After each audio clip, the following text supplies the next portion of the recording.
వాస్తవానికి డైరెక్ట్ సినిమాలో తీసుకెళ్లి థియేటర్స్ లో రిలీజ్ చేయడం కన్నా ఓ బ్లాక్ బస్టర్ సినిమాకి సీక్వెల్ తీసి మల్టీప్లెక్స్ లో ఎంటర్ చేసాం అనుకోండి, ఆహా ఓపెనింగ్స్ అన్ని బంపర్ గా ఉండబోతున్నాయి. And this is the safe game to play. అందుకనే పద్ధతిగా గాంజా శంకర్ యూటర్న్ తీసుకున్నాడు.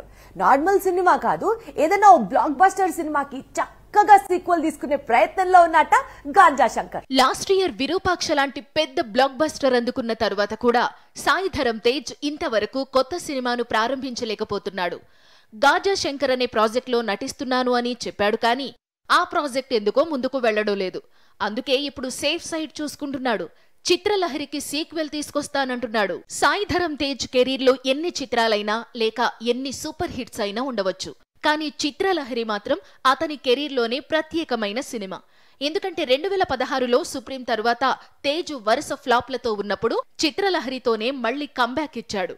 ఇప్పుడు ఇదే చిత్రానికి సీక్వెల్ చేయాలనుకుంటున్నాడు.